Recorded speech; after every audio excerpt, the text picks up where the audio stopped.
yang letih lesu. Saudara orang kota, saudara orang desa, kita yang pedagang, kita yang adalah abang becak, kamu semua, para ayah, para ibu, para kakek, para nenek, para direktur, para komisaris, para pejabat, para narapidana yang letih lesu, pedagang yang letih lesu, pejabat yang letih lesu, dosen yang letih lesu, mahasiswa yang letih lesu, anak SD yang letih lesu. Banyak hal yang membuat kita letih lesu. Letih lesu ini bahasa sederhananya anak kan capek, nah, sehingga dikatakan capek deh. Terlalu banyak masalah. Sedikit masalah membuat kita capek, apalagi banyak masalah membuat kita sangat capek. Saudaraku sekalian, capek fisik. Sebab kebetulan kita pekerja fisik, kita tukang batu, kita kuli bangunan, kita supir, kita tentara, kita ayah yang cari makan, tanggung jawab anak istri, tidak hanya makan dan rumah tetapi pendidikan. Saudaraku sekalian, jadi banyak hal yang membuat kita letih lesu. Maka itu saya agak kurang setuju kalau begitu kita mulai ibadah, saudara ada bersukacita. Tidak semua bersukacita, tapi kena ditanya, kalau didiamkan bikin malu yang nanya. Jadi jawab, ada, banyak sekali, ya, luar biasa. Kita di dalam hidup itu tidak bisa disangkal letih lesu. Ini jawabannya. Pujian yang mereka tadi datang sangat letih lesu terangkat karena pujian. Di saat mereka datang dengan capek, mereka terangkat mendengar kesaksian. Di saat mereka datang dengan keluh kesah, putus asa, mereka terangkat semangat karena firman. Maka itu Tuhan katakan, jangan tinggalkan ibadah persekutuan, jangan tinggalkan ibadah berjemaah. Sebab di situ kita mendengar pujian bareng, mendengar kesaksian, yang kebetulan kesaksian itu kita berkata, kejadiannya persis dengan saya. Solusinya, jalan keluarnya dia sudah dengar orang yang bersaksi. Itu sangat memberkati. Masalah yang dihadapi kebetulan ada yang bersaksi, dia sudah hampir putus asa, kecewa berat, tapi begitu mendengar kesaksian, dia terangkat, bukan kena khotbah, bukan kena pujian yang melompat-lompat, tapi kena satu kesaksian yang sederhana. Jadi jangan main-main. Karenanya saya sangat berharap 2, 3, 4, 5 tahun ini, setiap paling tidak sebulan sekali di saat perjamuan ada kesaksian di sini. Hanya kesaksian kena orang banyak, waktu terbatas, kita beri kesempatan yang paling baik, yang paling bagus, yang sudah terpilih secara kriteria dan sudah tersaring. Saudaraku sekalian, sehingga ada orang yang letih lesu, capek, masalahnya persis dengan kita, tahu dan terangkat. Pagi ini kita datang. Saya tidak mengharap saudara datang dalam kondisi letih lesu. Tapi kalau ada yang capek betul, hatinya, fisiknya, Anda sedang mendengar jawaban dalam khotbah ini. Coba bertanya pada hatimu, apa yang membuat saudara letih lesu? Kekasih kita? Apalagi mempunyai kekasih yang tidak kenaan, capek dia. Punya mertua yang tidak punya pengertian, punya suami menang sendiri, lebih banyak ninju daripada ngomong, lebih banyak marah daripada cinta yang sejati. Mulut boleh ngomong sayang, love, panggil kekasih kita honey, tetapi yang sebenarnya. Capek deh, kenapa suami saya? Capek deh, kenapa istri saya? Letih lesu? Anda sedang mendengar jawaban. Dengar baik-baik. Daganganmu sepi, daganganmu ditipu orang. Anda hidup di tengah masyarakat yang tidak aman. Itu membuat kita letih lesu.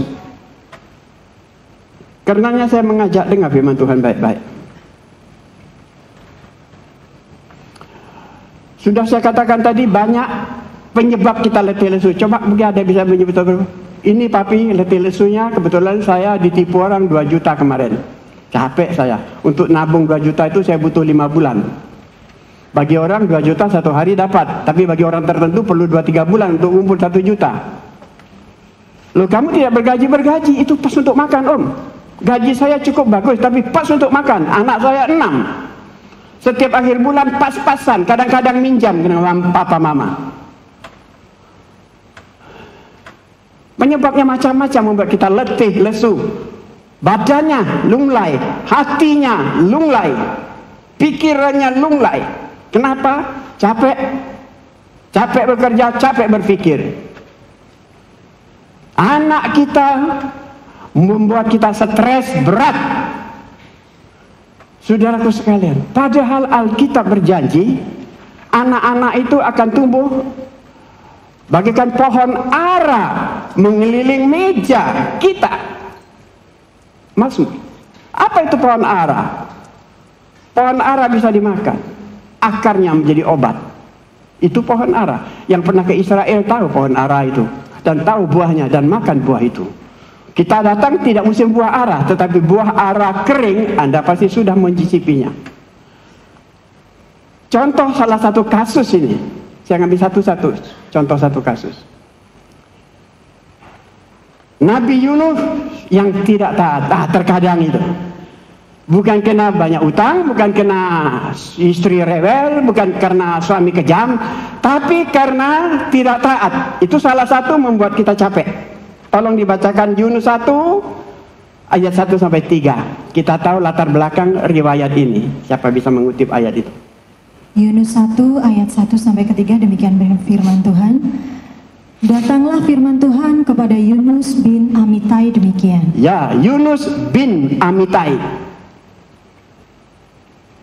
Bangunlah, pergilah ke Niniwe, kota yang besar itu, berserulah terhadap mereka karena kejahatannya telah sampai kepadaku. Ya, tobatilah orang Niniwe yang sudah kebablasan jahatnya. Terus?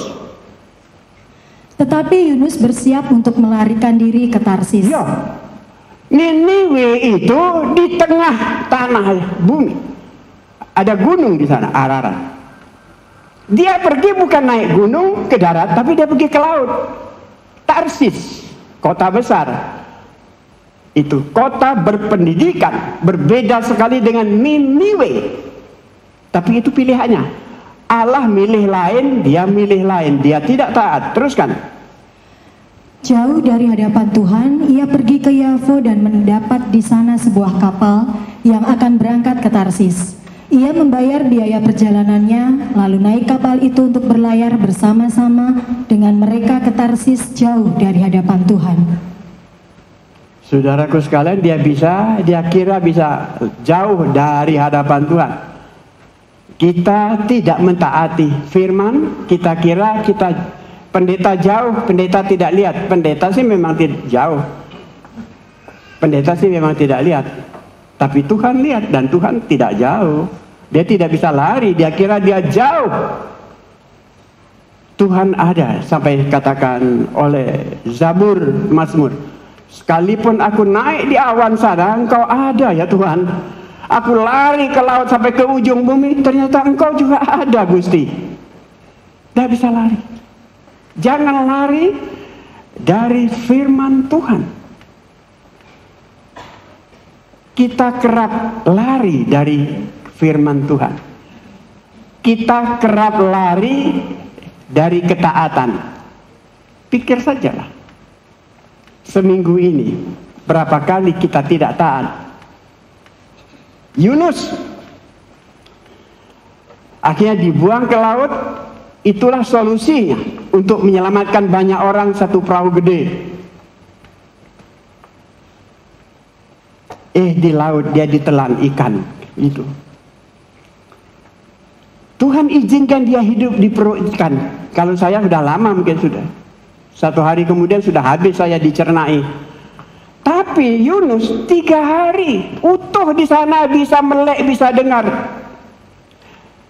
bisa ngomong. Perut ikan tidak bisa mencernakan Yunus. Walaupun dia sempat tidak setia, tapi Allah punya rencana atas dia. Gelap gulita, dia bercampur dengan bangkai monyet, bangkai ikan, bangkai kelapa di dalam satu perut itu. Tapi dia hidup. Baunya bau kebusukan, melihatnya tidak tampak sebab gelap gulita di dalam perut ikan. Saya berani ngomong sebab memang tidak ada lampu, walaupun belum pernah pengalaman dalam perut ikan. Pada saat dia tidak kuat, dia berdoa. Lah, Tuhan kasih dia kesempatan. Jadi suatu saat kita di dalam perut ikan,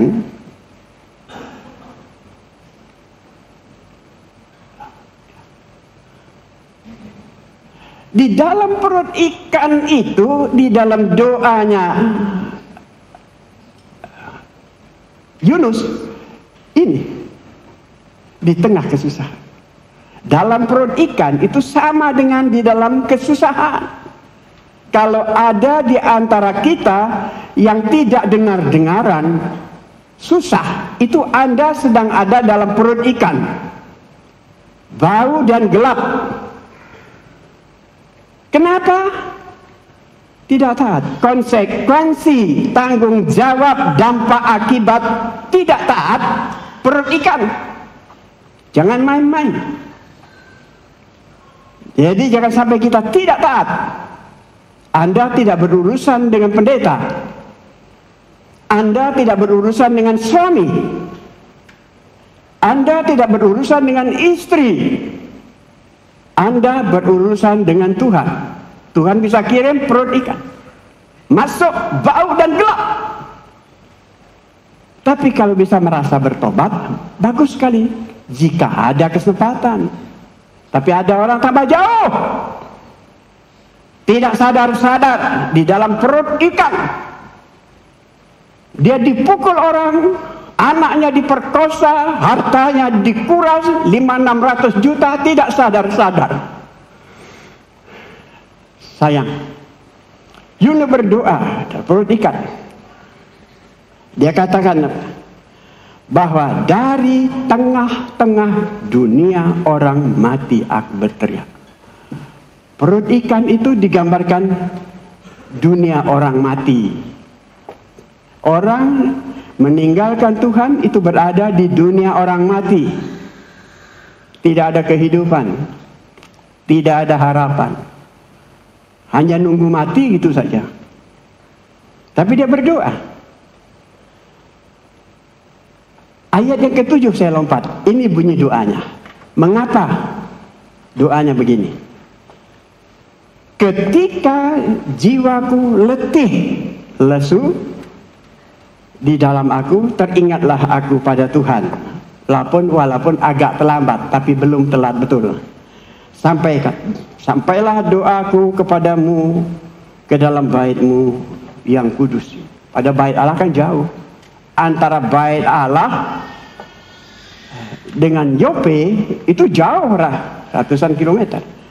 Itu ke tengah laut lagi. Kira doaku mencapai Tuhan di dalam bait itu. Penyebabnya letih lesu. Letih lesu. Ini kasusnya. Kasus kita mungkin tidak sama. Kasus Yunus, ya memang disebut Yona. Bahasa Inggris memang Yona. Ya, bahasa Inggris memang Yona itu. Tapi bukan Yonatan kita ini yang hitam manis. Saudaraku sekalian, jadi letih lesu. Pada waktu itulah dia sadar dan dia berdoa. Jadi kalau ada letih lesu di tengah-tengah kegelapan dan berbau busuk dunia kita, kondisi rumah tangga, kondisi pekerjaan, kondisi hati gelap dan busuk, berdoa, Tuhan, aku sempat meninggalkan perintahmu. Kau suruh aku ke timur, aku ke barat. Kau suruh aku naik, tapi aku turun. Tapi peluangkan aku waktu untuk membayar perintah itu. Saudara yang sempat meninggalkan Tuhan tidak taat, katakan, aku akan taat. Aku akan taat. Maka Tuhan mengizinkan 3 hari tanpa Yunus tahu ikan itu merapat ke pantai.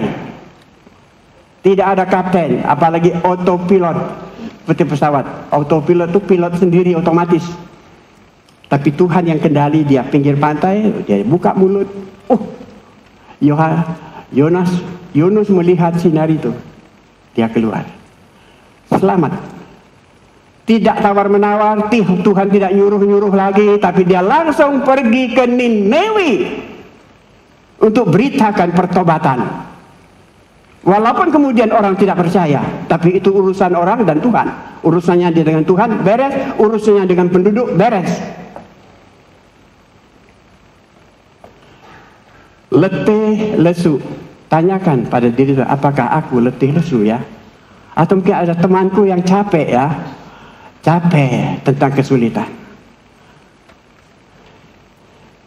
Ayat yang ke-28 lagi. Marilah kepadaku semua yang letih lesu dan berbeban berat. Saudaraku sekalian, saya tidak tahu apa beban berat saudara. Ada orang bilang pendeta paling enak ya, tidak mikir duit, tidak mikir politik, tidak mikir emas naik turun. No. Pendeta paling enak saudara. Mungkin kalau mau dikatakan tidur yang paling malam di antara kita, saya di antara salah satunya. Saya tidak pernah tidur di bawah jam 12 malam. Saya tidak nonton TV. TV ada, tapi saya tidak nonton. TV berbunyi, tapi saya tidak pernah dengar. Saudaraku sekalian, ada saja pekerjaan saya. Capek duduk, capek kerja. Ada orang capek tidur pun bisa capek saking banyak tidur. Jalan panjang jauh, capek berjalan. Ada beban berat. Saya tidak tahu beban berat saudara apa. Penghasilan saya banyak Pak, tapi pengeluarannya saya sepertinya lebih banyak. Bebanmu itu keuangan. Gaji saya cukup besar, tapi anak saya 4 sekolah semua. Yang satu sedang di perguruan tinggi, yang satu akan masuk perguruan tinggi dan lain sebagainya. Apa menjadi bebanmu? Waktu kita di SD, beban kita belajar. Cokong ke Yongkong itu rajin belajar. Mau menghadapi ujian, stres kita, itu baru SD Pak. Beban kita belajar. Apalagi ada sekolah, apa itu, full day atau apa itu namanya. Dari pagi sampai pagi itu sekolahnya. Kapan anak itu bermain? Sebab belajar yang terbaik memang bermain untuk anak. Masuk perguruan tinggi, kita harus bertempur dengan ribuan orang. Beban kita cari kerja. Di antara 30 calon kerja, calon pegawai negeri, kita bisa salah satu masuk di sana. Kan luar biasa. Capek tapi itu beban. Punya pacar, wah enteng, dia sudah punya pacar, dia sudah punya kerjaan. Ketemu bagaimana, bahagia kamu toh, enteng hatimu. Om belum pernah pacaran sepertinya. Lipstik itu sudah ada 13. Kalau ke supermarket tetap minta lipstik. Dia tidak minta kepada kekasihnya, tapi kekasih ini rumongso rasa. Ini bagus loh mas. Ini loh mas. Kok bisa beli lipstik baru? Lipstik baru. Jarene koncoku, ini paling baik. Bulan depan ada lagi yang paling baik nomor berikut. Itu baru lipstik. Itu baru pacaran. Suaminya, lelakinya sama. Pacar saya ini menyenangkan, tapi satu yang tidak senang, kalau ngomong bau sekali. Baru tahu lu. Jadi banyak yang membuat kita beban. Setelah kawin, apalagi? Saudaraku sekalian, jadi beban kebanyakan. Itu baru keluarga, beban keluarga. Belum lagi beban pekerjaan, beban karir. Petani mempunyai beban. Dokter mempunyai beban. Tentara mempunyai beban. Pendeta, kalau ada 100 orang di sini, beban saya itu ada 100 orang di kepala dan hati saya. Setiap kali kalau bilang, opa saya hendak ujian, saya langsung bayar. Sekarang opa doakan, langsung saya berhenti kerja, saya berhenti makan. Sedang makan ada WA masuk, anak saya mau melahirkan, aku berhenti makan, aku berdoa sebentar. Saya sedang kerja, sedang fokus-fokusnya kerja.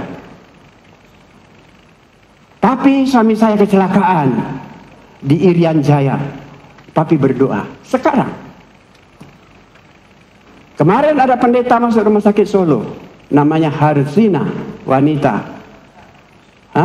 Rebecca, sorry Harsina. Jauh sekali Rebecca dengan Harsina ya.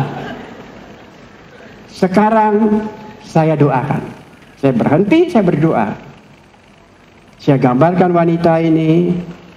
Kira-kira ini kelemahan dan penyakitnya, saya doa. Pasti. Ada 1000 anggota, 1000 masalah anggota itu ada. Itu beban pendeta, jadi berat sekali. Saudara mempunyai orang untuk curhat. Pendeta untuk curhat kemana? Malu dong. Pendeta saja curhat. Curhat kami kepada Tuhan. Itu solusinya. Sehingga orang tidak pernah tahu beban pendeta yang sebenarnya. Karena Tuhan yang tahu. Di kita punya beban. Ini satu contoh. Tadi contoh orang yang letih lesu. Tinggalkan firman Allah, kecemplung di tempat yang bau, busuk dan gelap, perut ikan namanya, yang bagaikan negeri orang mati. Sekarang tentang beban berat itu.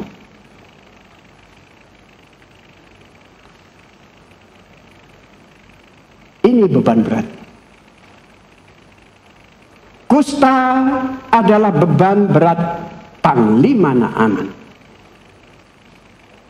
Saudara lihat orang ini sudah tidak ada yang bisa dia jangkau lagi, sudah mentok. Panglima itu karir tertinggi seseorang jika dia tentara.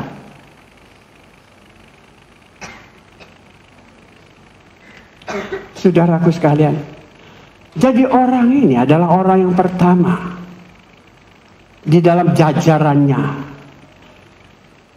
Kalau di dalam pemerintahan, dia bukan lurah, dia bukan camat, dia bukan gubernur, dia teratas. Kalau di dalam kemiliteran, dia bukan komandan teritorial, lokal, provinsi, tapi dia pusat. Tidak orang di atasnya. Panglima polisi dan lain sebagainya. Dia panglima semuanya. Dan terpandang. Ini Naaman. Sangat dihormati orang.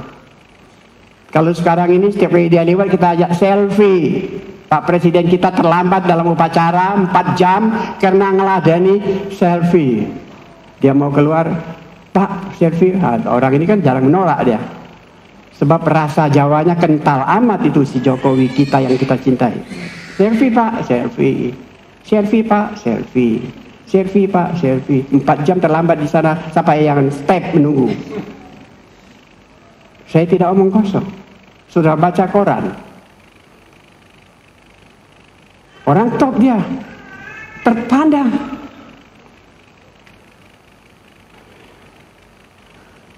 dan sangat disayang. Panglima kita, tentara, terpandang, tapi tidak semua orang sayang dia. Istrinya sayang dia, anak sayang dia, beberapa teman sayang dia, tapi ada musuh-musuh yang tidak sayang, Om.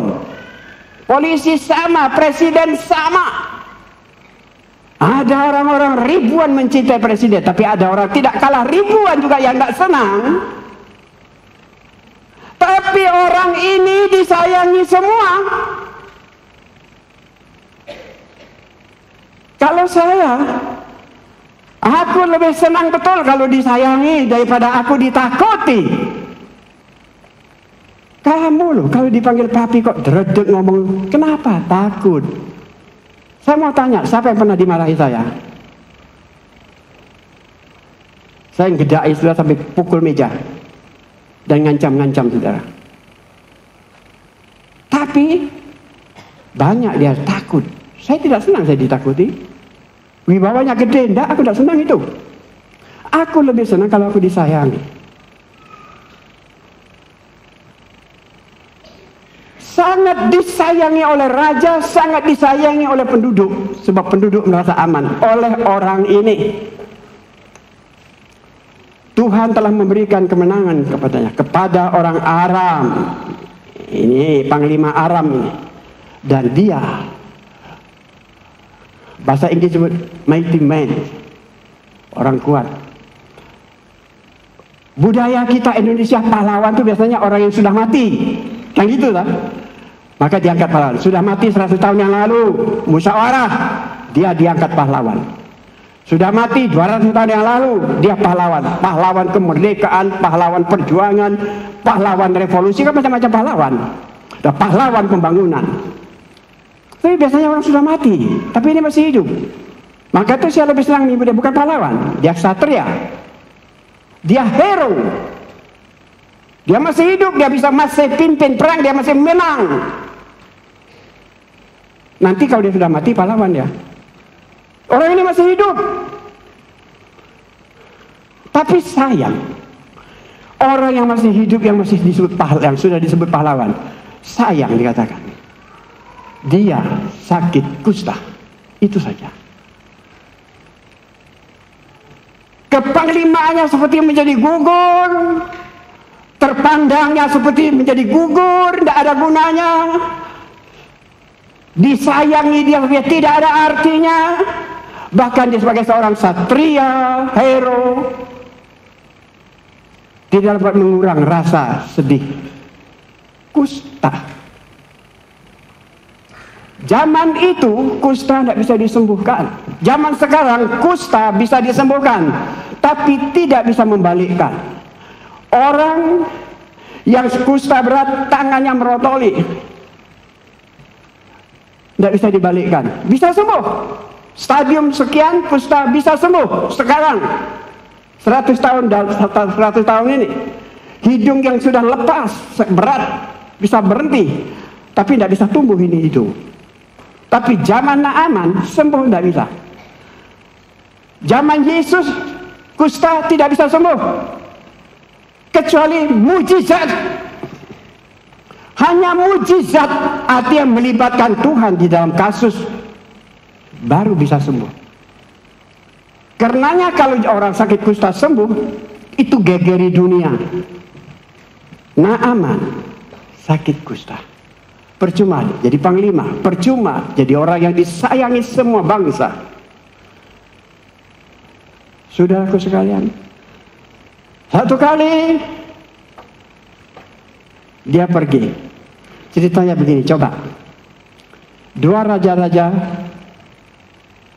ini saya, ini bukan Naaman. Naaman sembuh karena taat kepada firman. Kalau tadi bau busuk dan gelap kena ingkar firman. Coba dibaca 2 Raja-Raja 5 pasal 5 ayat 10 sampai 14. 2 Raja-Raja 5 ayat 10 sampai 14, demikian firman Tuhan. Elisa menyuruh seorang suruhan kepadanya mengatakan, pergilah mandi 7 kali dalam sungai Yordan, maka tubuhmu akan pulih kembali sehingga engkau menjadi tahir. Tetapi pergilah Naaman dengan gusar sambil berkata, "Aku sangka bahwa setidak-tidaknya ia datang keluar dan berdiri memanggil nama Tuhan Allahnya, lalu menggerak-gerakkan tangannya di atas tempat penyakit itu, dan dengan demikian menyembuhkan penyakit kustaku. Bukankah Abana dan Parpar sungai-sungai Ya, Damsik?" bukankah Abama, Parpar, sungai-sungai Damsik, terus lebih baik dari sungai-sungai di Israel? Bukankah aku dapat mandi di sana dan menjadi tahir? Kemudian pergilah ia dan pergi dengan panas hati. Tetapi pegawai-pegawainya datang mendekat serta berkata kepadanya, "Bapak, seandainya nabi itu menyuruh perkara yang sukar kepadamu, bukankah Bapak akan melakukannya? Apalagi sekarang ia hanya berkata kepadamu, mandilah dan engkau akan tahir." Maka turunlah ia membenamkan dirinya 7 kali dalam sungai Yordan sesuai dengan perkataan abdi Allah itu. Lalu pulihlah tubuhnya kembali seperti tubuh seorang anak dan ia menjadi tahir. Sesuai dengan perkataan abdi Allah. Waktu dia lihat sungai Yordan, itu seperti itu, saya foto di belakang kan sungai Yordan. Tidak bagus-bagus amat. Sungai Yordan itu terkenal karena dia masuk Alkitab. Kalau tidak masuk Alkitab, sungai Yordan tidak ada yang dapat dikenalkan, dibanggakan. Biasa. Airnya memang bening, tapi kalau kita lihat sepertinya keruh. Bawahnya gelap. Beda dengan Abama dan Parpar. Di Damsik sungainya luar biasa. Kalau aku nyemplung di sini sembuh, bisa-bisa aku lebih sakit. Karuan aku tidak ke sini, tetap di dalam negeri Syam, ibu kotanya Damsik. Sebab dia kira yang nyembuh itu sungai, entah sungai Damsik, entah sungai Israel. Tahulah, yang nyembuh itu bukan sungai. Itu hanya syarat. Seperti pada waktu orang buta, aku ingin melihat Gusti Yesus. Yesus meludah tanah, diaduknya tanah itu, tanah yang sudah diaduk dengan ludah, jadi bobokan dibobok matanya. Yang nyembuhkan bobok itu bukan, itu syarat. Yang nyembuhnya nih,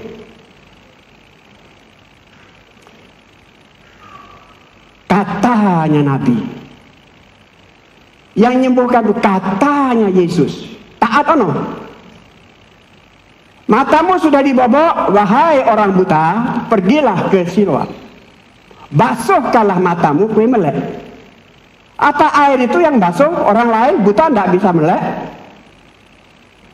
Yang melek itu bukan bobokannya, yang melek itu bukan air yang dibasuh, tapi yang melek itu adalah kata-kata Yesus yang ditaati.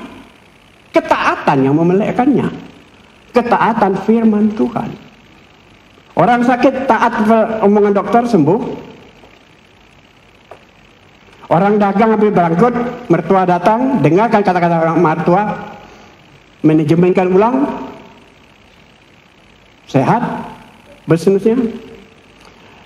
Ia hanya berkata,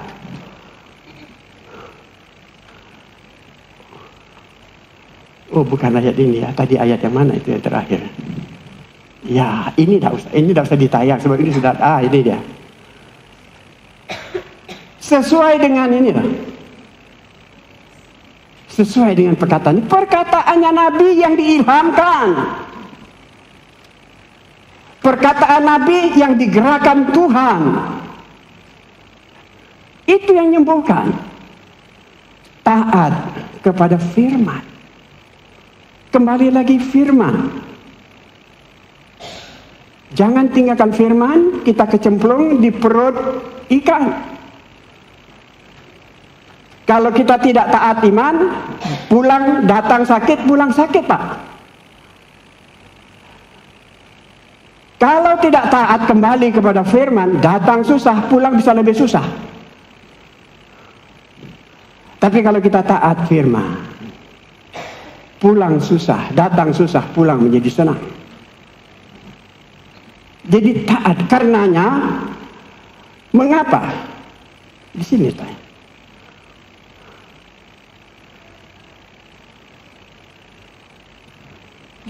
Itu kok datanglah kepadaku yang letih lesu. Aku memberikan apa? Kelegaan. Saya mau tanya pada saudara. Kesusahan letih lesu itu apa? Mereka bawa kemudian Yesus ambil. Mana letih lesumu? Tak ambil ini. Mana ada bebanmu? Ayo tak angkat. Apa ada ayat itu? Tidak ada. Jadi mereka letih lesu, Yesus tidak angkat letih lesu. Perhatikan ayat itu. Waktu mereka beban berat, Yesus tidak angkat beban berat mereka. Tapi Yesus jawab beda. Pikulah kok aku. Mintanya ini, kok yang dikasih ini. Kan begitu. Mana beban beratmu? Tak saya angkat beban beratmu, tapi kok di kayu salib. Kan begitu. Tapi di sini tidak kasusnya. Malah dia kasih kuk. Tuhan angkat pikulan kita. Dia tidak angkat, malah dia tambah pikulan itu lebih berat. Kan begitu. Ini kuk. Kuk itu kan bahasa Jawanya apa? Pasangan, pikulan. Jadi kita ini sudah mikul masalah, Tuhan letakkan masalah. Bahasa Tionghoa ada istilahnya begini. Itu kong tu. Ngerti? Nggak ngerti. Sama dengan bunyinya gini. Gua kalukong, lu mah kapalangkong. Lu kapalangkong, gua kalukong. Aku ngomong sama kamu ya, tapi kamu jangan ngomong sama orang lain ya. Nek kowe ngomong sama orang lain, aku nak ngomong sama kamu. Itu bunyinya arti-arti nih. Gua kalangkong, lu kapalangkong, lu kapalangkong, gua kalukong. Sudah bisa ngulangi? Cetiau. Itu kongtuk. Nggak ngerti itu kongtuk. Tuk itu racun. Racun harus diimbasi dengan bacun. Racun harus dinetrali dengan racun. Sudah ngerti? Itu bahasa Tionghoanya. Pada takaran tertentu racun itu mematikan, tapi pada takaran tertentu racun itu kan obat. Ya tidak semua tentunya. Jadi Tuhan kita bawa beban, Tuhan kasih beban lain. Dengan beban yang baru menetralkan dengan beban yang lama.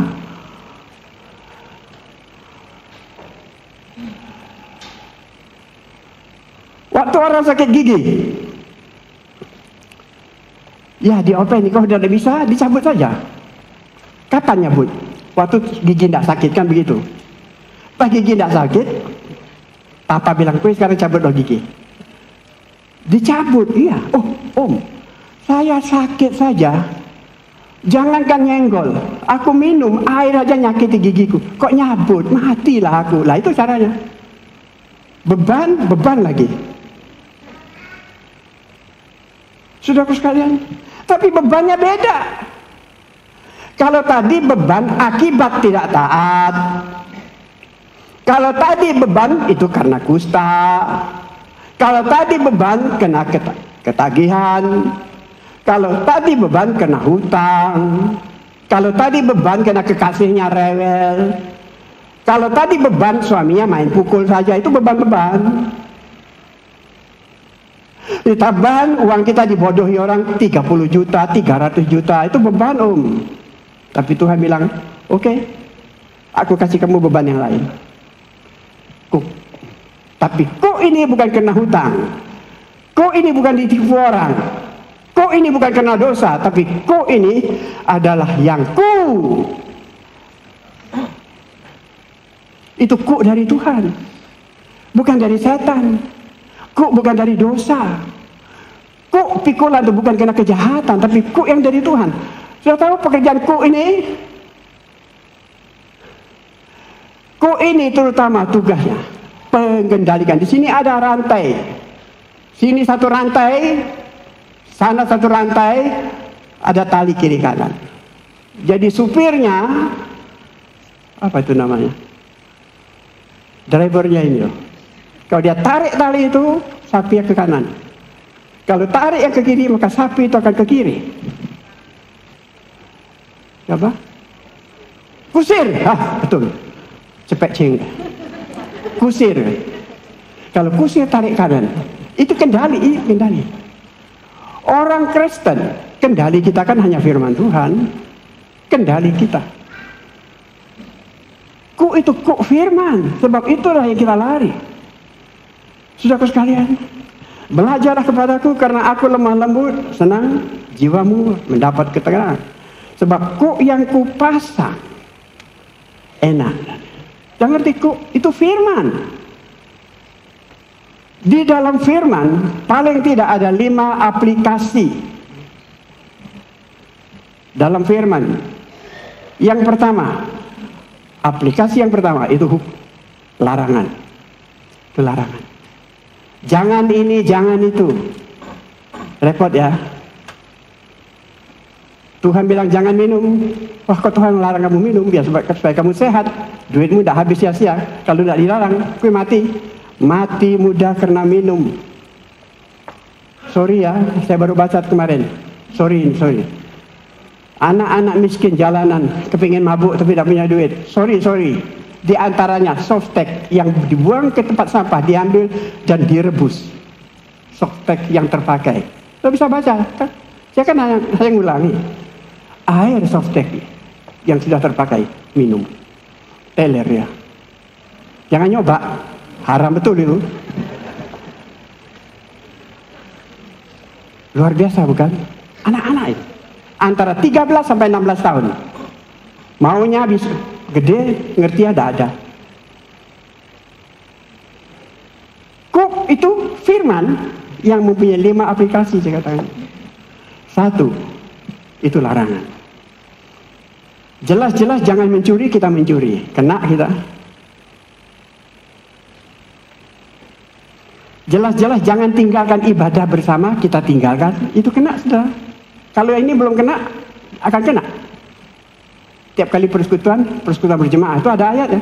Kita tinggalkan. Seperti kebiasaan ada orang tertentu meninggalkan ibadah bersama. Jangan jahat, kita jahat. Jangan medit, kita medit. Jangan curang, kita curang. Jangan bunuh, kita membunuh. Jangan kejam, kita kejam. Jangan dukun, kita dukun. Kena. Masih banyak, itu yang namanya larangan. Banyak. Ada 600 sekian firman Allah. 10 hukum Taurat, ada 600 sekian hukum-hukum berikutnya di Alkitab. Itu. Yang kedua, aplikasinya nyuruh.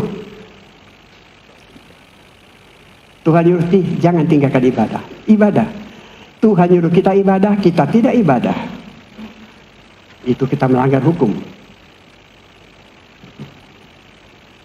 Kita memberi perpuluhan, itu perintah. Ada orang mengingkarnya, saya bisa ngajak debat. Hukum perpuluhan itu sudah ketinggalan. Sekarang hukum 100%. Begini, yang benar itu bukan perpuluhan, 100%. Maka dia tidak bayar perpuluhan. Sebab dianggap semua milik saya, milik Tuhan. Apa benar? Oh itu benar. Benar itu 1000% malah saya katakan. Kalau kita bisa praktekkan. Satu kali, karena dia menganut tidak bayar perpuluhan, tapi apa punya saya itu punya Tuhan. Pendeta datang ke rumahnya. Bro, tanahmu yang di gudang itu akan kami pakai untuk bangunan gereja. Hah? Loh itu mau bangun gudang saya lebih besar loh. Katanya itu milikmu, ya milik Tuhan. Sekarang giliran saya untuk masang bangunan di sana. Katanya milik Tuhan. Oh saudara, keberatan. Mobilmu kami pinjam untuk sekolah minggu ya. Untuk jemput sebab ada KKR sekolah minggu. Oh jangan, istri saya mau ke Manten nanti sore, nanti siang, nanti pagi. Loh katanya mobil ini milik Tuhan juga.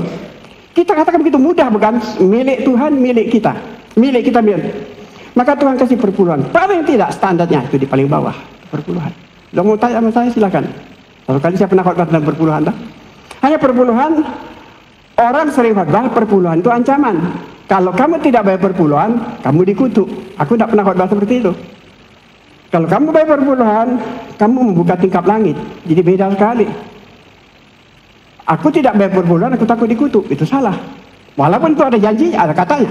Tapi kalau aku bayar perpuluhan supaya tingkap langitku bisa lebih besar. Itu berbeda sekali. Kita bayar perpuluhan untuk membuka pintu berkat. Itu berbeda sekali dengan apabila tidak bayar perpuluhan itu membuka pintu laknat. Saya tidak mau seperti itu. Saya tidak pernah khotbah seperti itu. Jadi sifatnya perintah. Kalau tadi larang perintah. Yang punya talenta, ayo layani Tuhan. Punya talenta, bisa nyanyi bagus, bisa musik, bisa gitar, bisa ngedrum, tidak layani Tuhan, Anda salah. Kita punya talenta, layani.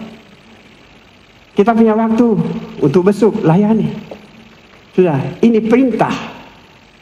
Ibadah ya ibadah, melayani, melayani. Ada orang susah, bantu dia, diperintah. Aplikasi yang ketiga, itu waspada. Waspada. Tahu-tahu dah datangi orang, baik Yesus bagus, kenal belum baik, belum lama baru 3 hari sudah begitu bagus. Sudahlah, hati-hati, hati-hati. Perintah yang ketiga, hati-hati, waspada. Kalau udah lihat suamimu sudah pada hilang pada jam-jam tertentu pada malam hari, hati-hati. Kalau istrimu pada jam-jam tertentu sunyi, hati-hati. Jika anakmu biasanya liar, ramai, tapi sekarang di kamar, diam saja, di kamar. Diam saja, hati-hati. Firman Allah begitu, hati-hati. Lampu hijau, lampu merah, lampu kuning, hati-hati. Begitu dia buka pintu anaknya, bau tai sapi. Apa itu tai sapi bahasa Jawanya? Telek, telek tong. Telek mincu, bau. Aku tidak melihara sapi di tengah kota, tapi kamar anakku bau tai sapi. Sudah tahu kan tai sapi?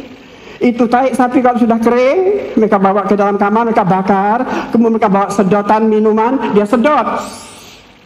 Asap tai sapi. Terus sebentar dia ngefly, enak, tenang. Yang mana? Pantai dia diam saja. Di kamar judi kemana-mana. Anak saya tidak pernah judi, di kamar dia sedang berjudi, Om. Hati-hati. Yang ketiga,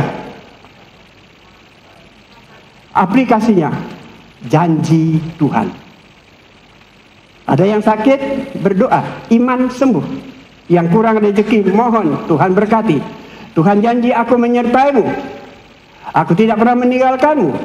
Tuhan janji pekerjaanmu akan sukses. Ladangmu akan sumber. Tuhan janji lumbung-lumbung, gudangmu, depositmu penuh. Itu janji Tuhan. Saudara berat mikul janji Tuhan. Saudara berat janji kesembuhan, janji mujizat, janji prestasi. Kok itu janji firman. Dan yang terakhir, yang kelima, aplikasinya. Firman itu adalah pengajaran. Kita mikul pengajaran. Gereja kita salah satu gereja yang sangat mengutamakan pengajaran. Ada gereja khotbahnya hanya permen, coklat, lawak, lucu-lucu, nyenangi, orang berbondong-bondong. Orang yang tidak dewasa, orang yang tidak kepingin dewasa, di sini tidak kerasan. Saya jarang melawak. Saya kalau khotbah jarang memberi permen. Pernah memberi permen, pernah memberi coklat, pernah manis-manis. Tapi tidak setiap hari manis-manis, tidak setiap khotbah manis-manis. Anda akan sakit gigi. Anda akan kebanyakan diabetes rohani. Lumpuh sarafnya, lumpuh kepekaannya. Sebab yang dikasih khotbah manis-manis. Anak Tuhan, orang Kristen manis-manis. Memang Alkitab ada aplikasi janji. Tapi Alkitab juga ada aplikasi pengajaran. Itu namanya firman pengajaran. Ajarkanlah anakmu waktu kamu tidur, waktu kamu duduk, waktu kamu berdiri, waktu kamu berjalan. Ajarkan yang baru kita dengar tadi penyerahan. Jadi jangan bilang bosan khotbahnya gitu. Tentang sejarah, tentang apa. Untuk berkhotbah itu pendeta tidak cukup 5 hari mempersiapkan diri. Dia baru bisa ngomong di mimbar kalau dia sendiri sudah ngerti dan hafal. Dan ngomong tidak ngepek. Itu butuh berhari-hari, Om. Demi kemudian saudara. Itu pengajarlah. Firman Tuhan di sini selalu bentuk itu. Sebab itu. Itulah kok dilarang Tuhan. Disuruh Tuhan. Dijanji-janjikan Tuhan. Diberkati Tuhan. dididik Tuhan, diberikan sinyal-sinyal supaya kita waspada. Tamu ini kok datang terus ya, hatiku ndak enak, ada apa ya? Aku ngajak istri saya berdoa. Ternyata tamu itu memang tamu jahat. Ngomongnya memang manis, tampilannya memang manis, tapi muatannya empedu pahit. Hati-hati. Karenanya Tuhan bilang, kuk yang kupasang itu sebenarnya enak. Firman yang kuberi itu sebenarnya ringan. Tapi sayang, Yunus tinggalkan itu. Perut ikan. Naaman keberatan melakukannya, walaupun nyemplung 7 kali kok plak. Walaupun itu hanya ngomong tok, tapi yang diomongi itu adalah datang dari Tuhan. Itu adalah kuk.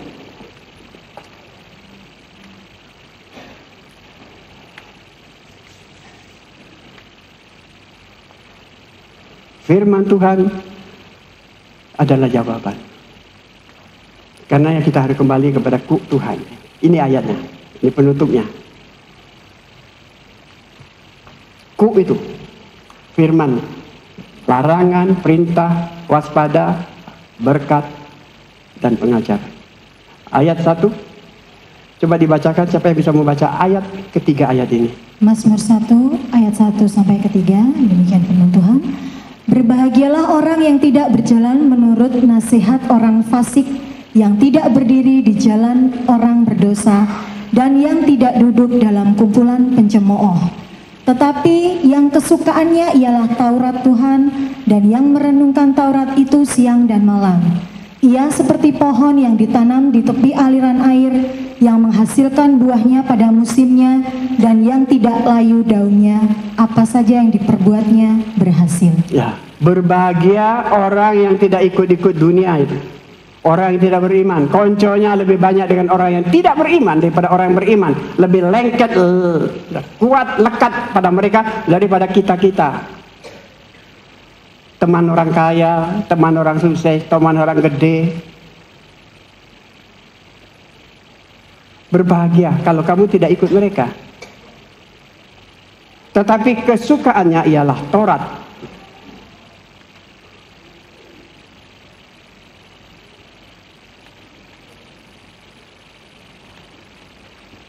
Kesukaannya firman. Itu pikulan yang menyenangkan tadi. Merenungkan Taurat itu siang dan malam. Tidak baca tok, tidak waktu khotbah tok. Tapi kita renung. Kita kalau bisa mencalah, wah asyik sekarang ini ya. Kamu setiap hari, setiap detik hanya lihat HP. Iya, ini ada berita kapal pecah, mobil tenggelam, pesawat yang terbang. Merenungkan. Itu gandar yang dipikul. Nyenangi. Aku ngerti solusinya orang sakit, aku ngerti solusinya orang susah, aku ngerti solusinya orang keracunan, aku ngerti solusinya orang kesetanan.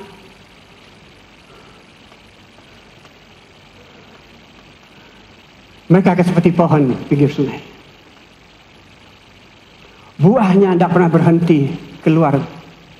Berkatnya tidak pernah meleset. Tuhan bilang, saat tidur pun kalau memang itu berkat, tidak kemana-mana. Tidak layu. Orang lain sambat toko sepi, dia tidak sambat. Orang lain sambat penyakitan, dia tidak sambat. Daunnya tidak pernah gugur, tidak pernah layu. Apa saja. Ini dampak dari kuk yang kita pikul dengan sukacita. Dampaknya, apa saja yang dia kerjakan? Sukses. Apa yang kamu kerja? Sukses. Apa? Dampaknya dari aku pikul kuk. Bukan kuk dosa, bukan kuk jahanam, bukan kuk kejahatan, tapi kuk Yesus. Apa itu kuk Yesus? Kuk Yesus itu adalah firman. Sehingga apapun yang dikerjakan berhasil. Amin.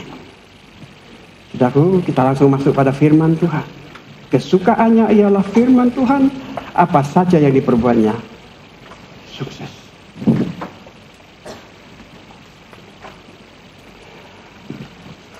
Ada satu nyanyian Kusiapkan hatiku, kita nyanyi satu. Nyanyian ini kita dipandu kehadirat Allah untuk berdoa sejenak.